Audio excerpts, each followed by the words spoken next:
Hey, it's Tammy Time. Welcome to the show, where the fun's always prime.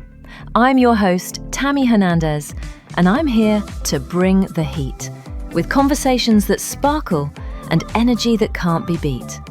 From lifestyle to entertainment and everything in between, we'll dive into topics that matter and make your day supreme. So grab a cup of coffee, get comfy, and let's get started. It's Tammy Time, and we're going to have a blast every single part. Hello, my name's Tammy Hernandez. For you, those who don't know me, we have little Gizmo here, my co-host. He's my little 6-pound Yorkie who always is with me everywhere. He comes partying and everything. And then we have today's guest who does all sorts of fun things. He will be practicing law and all sorts of racing fun things. Tell us about it all and where everybody can find you. Tammy, thank you so much for having me today. So my name is Samir Machado. I am not only an attorney here in the US, but I'm an attorney also in Brazil and in Portugal. And well, this is I would say the boring part, right? But in fact, I'm also a race car driver, and that's my passion. That's one of the things that connects me with active people like you. So does your law practice pay for your racing? It is exactly about that, and it's so funny you brought it up because that's the reason why I entered law in the first place. So that you could support your racing? Exactly. Racing is too expensive, and thankfully the law practice has been very successful, which allowed me to be my own sponsor. And was it hard getting licensed in 3 countries? I would assume so. Yes, I would say that the hardest part was rewiring my brain after the first time that I was licensed. I was licensed in Brazil, but the same terminologies, the same, I would say, legal theories that we have there, we do have them here with the same name, but completely different. So I had to basically erase everything that I had in my mind prior to engaging in law school again here and in Portugal.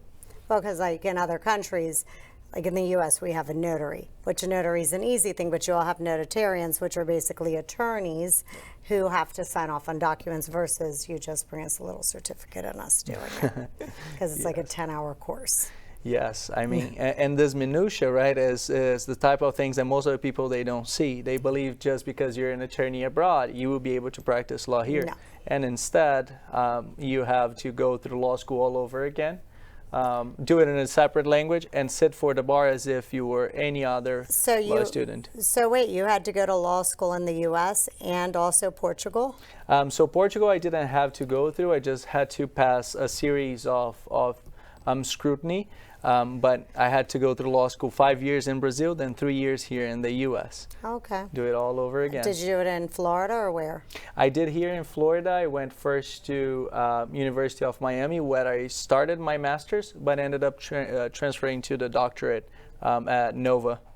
Oh, okay. Which, the Nova in Broward? Yes, the one right in Davie, Nova Southeastern. Yep. Yeah, I think they have a good dental program, if I'm not mistaken. They do, and it's very interesting that you brought that up because a lot of my clients, a lot of my immigration clients, they are dentists in Brazil, and they come here just for that program at Nova. Oh, really? Yes. So my time at Nova was actually good for marketing too. Probably marketing, and at least if they were all from Brazil, you could all talk in Portuguese. Exactly. And I'll tell you that not having the language barrier, that's something that has helped me a lot. Being able to speak to clients in Portuguese, Spanish, understanding Italian, for example, also, and being able to build these bridges, that's something that has opened the market for us. And what part of Brazil were you from? So I'm from Southeast. São Paulo is the name of the city and the state. Isn't that the capital? Yeah, no, the capital is Brasilia. It's more central, but Right. São Paulo, I would say, is the economic capital, Yeah, just like but New it's York. more famous. It is more famous, yes. We tend to say that Rio is the place for you to visit and have a good time, and São Paulo is the place where you go to make money. So. But isn't that where like they had the soccer thing a few years ago? They do, yes. They had the World FIFA? Cup, Yes. Yes, the World Cup, and now it's coming here to the U.S., right? So it's going to be interesting. Really? Where at in the U.S.? I think that they are going to have part of it here in the southeastern part of the country, but I bet that it's going to be something that is going to bring tourists all over. Yeah, I'm sports illiterate, so I'm not the best with sports. I have outfits to wear to games and stuff, but yeah. No, but I know that you're a motorcycle rider. Yes. That I know for sure. Yeah, that's fun. Dirt bikes, they're all fun. See? I can do all the activities. I can fish. You can fish. I can fish. See? And Florida's the place to do it. Oh, that's where I'm born and raised. Nice. On an island in Key West. But like, Brazil's a big country. Most people don't realize how big it is. Because one of my friends from there, she's from where the gems generally are. Because you all have a particular tourmaline that's really expensive, and it's from that.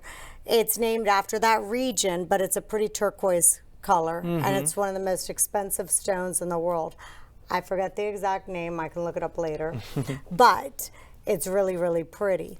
And that's like where there's no beach around. So she didn't know how to swim. And when most people picture Brazil, you're picturing the beaches and swimming. That's true. But it's, yeah, not everybody knows how to. That's true. And not only that, but if you think about the cultural background of Brazil, we are always involved in sports. I mean, surfing, for example, I would say that some of the most famous surfers in the world now are from Brazil, right? Oh, Medina, all these guys, they are all the... Yeah, I know how to windsurf. That was PE when I was growing up. Our PE class was windsurfing in Key West in middle school. We went windsurfing, beach walking, and then we put on a circus. See, I love it. And I love how you started saying that you're not so much into sports, and all of a sudden windsurfing, motorcycles. Well, because I don't view that as sports. I'm viewing like baseball and football. The commercial ones. Yeah. Fair enough. The other ones are just fun activities. Fair enough. Because I don't compete in anything. It's like. But I will tell you that whenever we are not competing, I think that that's when we have the most fun. Right. I feel that whenever I'm in the racetrack for an actual race, that's something that puts a lot of pressure in my mind. So what races do you do? So usually I do local races, so as CCA I do local racing events, but I've been to England. I raced B Series and also Formula cars in England. Oh, so cool. it's definitely my main passion. And which cars do you have? So I have a Porsche 911. I also... But that's for, no, that's just for regular driving. Oh, that's for driving. But most of the race cars, that's something that you get from the team. So you sign with the team for the season, and the team is the one to actually provide you the car. Oh, so what team are you with? So basically, there is Performance Tech here in Deerfield Beach, which I'm in talks with for next season, and also Primal Sports, which is from Georgia. Okay, so there's seasons for racing? There is seasons. Basically, it's for the full year, Okay. and there are numerous different classes, right? Okay. The classes that I like the most are mainly the Trans Am series, which is a good. It's a series that It's a Trans Am? It's a Trans Am, yes. Oh, okay, I know. That's a car. Yes, that's see, it's a NASCAR with a big wing. Yeah. That's what I Okay. joke about with my friend. But I have good friends that race that series, and also the Radicals. Radical is basically a two-seater formula car. Oh, okay, cool. So it's like the formula cars, because I've actually never been to a NASCAR race. I've been to the Best of the Desert race. Oh, that's something that I always wanted to do. I've never been to a desert Oh, race. no. You're ahead of me. I went to the one in Parker. I think it's the Parker 550. And they have the trophy trucks and the I forget what the cars are called. But yeah, in order to pass the person, you want to know how you have to pass the people on those races? I have no clue. You got to bump them. You get to rear end them. You just push them out of the way then. And then you continue on. I love so it. when I was there, Dale Earnhardt's son won the motorcycle one. Because they had the motorcycle races the day before the car and the truck races, because they all go at the same time. Yeah. And then you can take your vehicles that you're in and go off-road to watch the races up close in the middle of the track. That's amazing. So that was different, because prior to that I only did boat races. The boat racing, that's something that's funny because technically I would be the one answering the questions, but you got to tell me more about the boat races. I've never been to one, so. No? We have the World Cup every year in Key West. And that's something that you have been to, I assume, many times. I've been the race course monitor boat, race patrol. I've done all of those That's things. so cool. That's Fastest so cool. I've been on the water, it was 180. Jeez, on the water. Yeah, fastest Gizmo's been on the water is 90. I love that Gizmo has more water racing experience than I do. I love it. He's also been on motorcycles too. Oh my God, yeah, he has been all over the place. He likes clubbing. See? Oh, I know that for a fact. Yes, and he's famous at the clubs. Yes, everybody loves Gizmo at the club because he just hangs out. But yeah, no, so we do the World Cup every year. And it's like the first week of October. It starts on the first Sunday of the month and goes till the following Sunday. Oh, all right. And so, and it's the end of the season. But I think season picks back up for powerboats like in January. All right. Yeah, so we are around the corner from it already. Well, it just ended October and it's starting again. Well, that's the perks of being in Florida, right? You have all over. No, because they go all the way around. Like they'll do Sarasota, and then they'll do Lake of the Ozarks in the summer. Oh, nice. So they go all around, but it's the World Cup, the favorite. Everybody loves racing in Key West because of where the two oceans meet, where the Gulf and the Atlantic meet. It's really rough, and they love going through that chop there. I love it. I really gotta give it a try. I love to swim. I love to be by the water, but it's funny, right? Because I'm used to speeding on the road, not on the water. So I like watching them flip and crash. As long as everybody survives, it's good. They pop out of the bottom or the top. Well, and I'll tell you that about the accidents. That's something that I'm passionate about too. So you know it. Yeah. I mean, it's just the one. Like this one year, they had one accidentally run on top of the other one and go. Yeah, that was a great one. The one ran over the other one on the boat and flew up. They definitely put up a show out there. That's it's great. That's that one was right in front of the pier. Jeez. Yeah, I mean, see, and I always found very interesting the fact that you're so limited when it comes to braking and making mistakes on the water, because I feel that on the track you can always avoid a lot of stuff, but on the water you make a mistake, you're doomed. Well, there's not much to hit. That's true. You should be better at maneuvering away from things because there's not as many vehicles or obstacles. Yeah, that's true. Unless some people, because for the big boats, the really big ones, they have you have the person steering and then you have the other person. So there's two people who have to know each other's speeds because one controls one part of the boat and the other controls the other. So if you're not in sync, that's how they flip. Oh, all right. So it remits me a little bit to the rally racing, right, with the navigator and a driver. Yeah. So it's similar to it. Yeah. That's so interesting. I'm fascinated about it. I always wanted to do we it. should go next year. It's in November. It's right after Fantasy Fest. You know that it's very easy to convince me to do things like that. And then, so now for your main job that supports all of your fun activities, you specialize in which types of law? So I am an attorney for personal injury and immigration. These are my two, I would say, bread and butter, right? Okay. I have been a contracts attorney for a long, long time, but I decided to do something more, I wouldn't say more challenging, but more intense. Yeah, well, because contracts, you just review them, make some changes. Yes, it's transactional law. It's slower. It's more, I would say, sometimes higher end because you're dealing with more the political moves than anything else. But all of a sudden, whenever you see people in need, and that's something that I see especially in the Latin American community, right. People that move here end up being in an accident and they don't know what to do. And all of a sudden, they need someone that can speak the language and take care of them.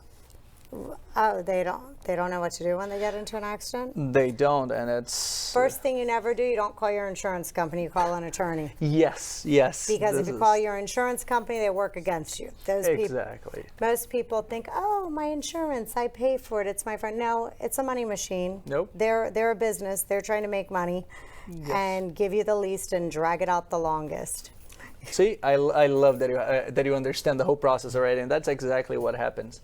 The insurance companies are not there to help you. They're there to take your money and somehow damage your case. So that's why we're here, right? We take care of them. And even when you're on hold, you're being recorded. Exactly. And if you get arrested and you call your friend or your attorney, you're still being recorded, so don't say anything. And I'll tell you that, even surveillance, right? Most of the people, I had this high-end athlete that was involved in an accident, and he thought it would be a good idea after I told him that he needed to take care of his health. It would be a good idea for him to go to the gym. He went to the gym. The insurance company sent an investigator, recorded everything, and all of a sudden I was showing them how injured my client was, and they were showing me videos of him doing all that heavy workout. So got to keep an eye on them. They are all over the place. They are checking your Instagram, your lives, everything. I know. Well, I used to be partners in a PI business. Oh, all right. So I'm well versed. The only cases we took were the ones the attorneys told us to. Yes, it's that guaranteed pay. Yeah, see, and that's something, right? I always do my best to get my clients compensated. And that's my whole point. I always take care of my clients, and that's why we only charge a percentage of what we get for the client. Right? If we don't get anything, the client doesn't have to pay anything, which it is how it is supposed to be, because I can assure the quality of my work. Is Geico still the hardest to get money from? Surprisingly not. No? Geico got better. I would say the Progressive right now is the worst. Okay. They simply won't pick up the phone. They are acting like they were a subprime carrier. They drag it for months and sometimes years. But what I do to avoid that is that I have a team that's always available. So my law firm is open from Monday through Sunday, and we have a team to pick up calls and work cases overnight. Okay. So it's 2 a.m. we're sending out the men's. Okay. It's 9 a.m. we're responding every type of communication, so it's always nonstop. Because when I had the PI business, part of the PI job is that I had to go interview, since I was in Key West and most personal injury attorneys aren't on the island. So like Ira Leesfield, that was one of them. They had me go interview the people who were injured, so that way nobody had to come down. So I'd go do their interview and submit it to the company, to the law firm. Yes. I'd interview the person, take pictures of the scene and stuff, and submit it all back. Oh, interesting. So you were actually on top of that accident, on every detail of it. Yeah, because you know, you got to remember, Key West is 90 miles from Cuba, 156 from Walmart. That's just great. Yes, and I'll tell you that people tend to forget how important it is to take care of their health after an accident, right? They don't do the medical treatment, and they forget that the medical treatment is what actually gets them paid. Right. You're in that accident, you do your medical treatment, and we go after the insurance company using that medical treatment as evidence. And then you can negotiate down your medical bills that you didn't pay after the fact for 10 cents on the dollar, because then they're in collections, and actually medical bills aren't supposed to affect your credit. Exactly. Because you can get a letter in regards to that. And also what we do is we make sure that all the providers that are assisting that client, they understand that they will only receive a percentage of what we can get for that client. So the client doesn't have to pay anything, not for the attorneys, not for the doctors, nothing out of their own pocket. Oh, that's good. Yeah, I mean, it works very well. And, you know, nowadays, how people drive in Florida, it's necessary. Well, I know that I think a lot of people got them out of their driver's license out of a bubblegum machine or a Cracker Jack box, and Miami is the capital of Latin America, because everybody drives from whichever Latin American country they're from. That's true. That's true. Yes. And nowadays, I mean, knowing that Florida doesn't demand everybody to have BI, we always tell our clients to have UM, which stands for uninsured motorist or underinsured motorist. Because sometimes you get hit by someone that does not have insurance, and you have to pay all those expenses by yourself. Now, if you have the UM, we make sure that you get compensated by the insurance company. Yeah. And if it's a fender bender that's only going to cost you $500, don't call your insurance company, because your premium is going to go up. Only do it if you're really injured and it's thousands of dollars in repairs. Yes, and I'll tell you that that's something that we always push against when it comes to the premium going up, because that's something that is protected by statute in Florida. So if you use one of your no-fault coverages, such as personal injury protection, to pay part of your medical bills, and the collision, you don't have to worry about that, because that will not affect your premium. But that's a good point. Yeah. Yeah. The other thing is that, yeah, and if you're going to do things, don't, I wouldn't call insurance unless you need it, because otherwise it's just a pain and does nothing and costs you more in the end. Yeah, and at the same time, it's important that you have someone that's used to deal with them to do that for you. You don't want to have to go through all of that by yourself, because that's all they do every day. So they will find a way to profit on top of their own insureds, or even on top of the other people. So you leave your attorney, a fighter like me and my team, to take care of that. And how's immigration been, since that's your other favorite? Well, immigration has been intense, I can tell you that. But at the same time that immigration has been intense, all the professionals with a good background, they have the opportunity to immigrate here, and immigrate here quickly, as I did. Right? I came here under an EB-2 visa because I was considered a professional of exceptional ability. And so many other immigrants fit in the same category.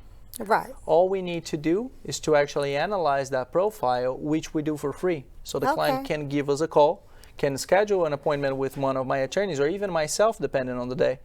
And I will make sure that that profile is analyzed, and we do the strongest possible application for that person to get their green card. Now, is this for people who are already here, or people who are outside of the country and haven't entered yet? Because two different cases, two different scenarios. 100%. Great question. And actually, we do that for both.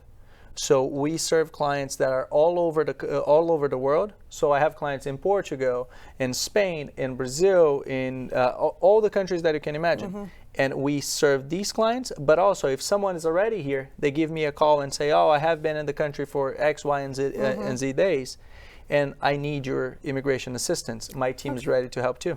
Okay, well, that's good. Yeah. Because I know that, so Cubans used to get asylum, and Obama canceled that his last day in office, which like some of the Cubans, their green cards were actually green and they had no expiration date, but then they became illegal. Yes. So it's interesting when you realize that what new illegal class was created. Yes. But it's complicated because it's funny how the swipe of a pen can affect so many people without realizing it. Yep. And it has been changing a lot, right? All the small details we get.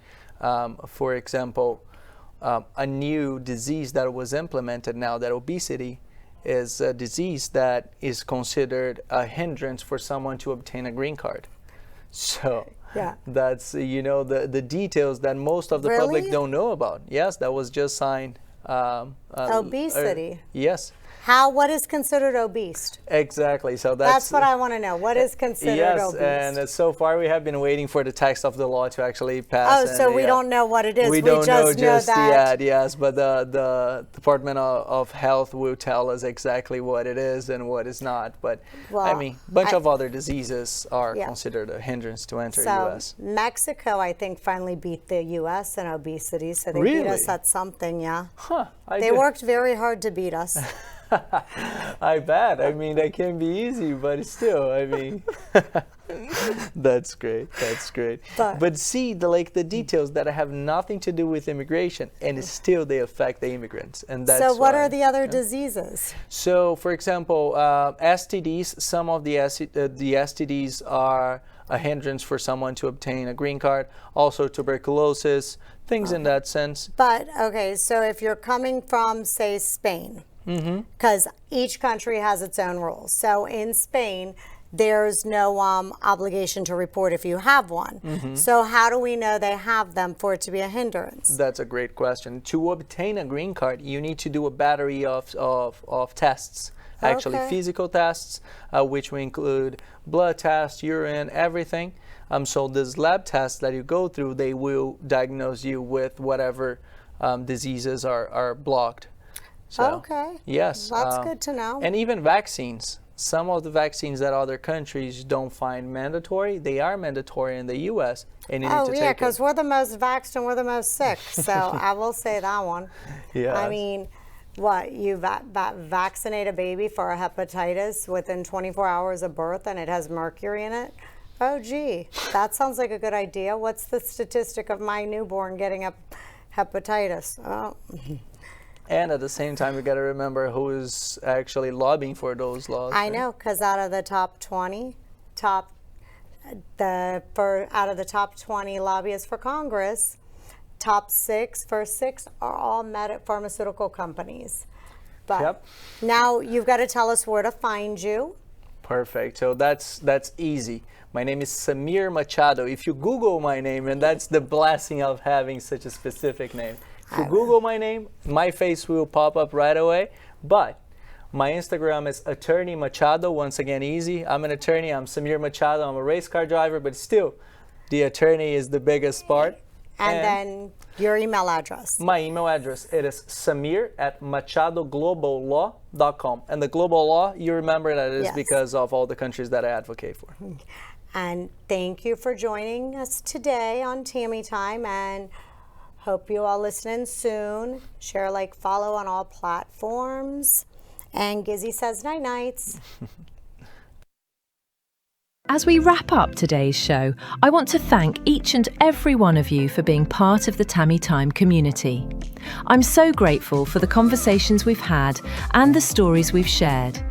Remember, you are strong, capable, and deserving of love and respect. Don't let anyone ever tell you otherwise. Keep shining your light and know that I'm rooting for you every step of the way. Until next time, take care of yourselves and each other. And I'll see you tomorrow on Tammy Time.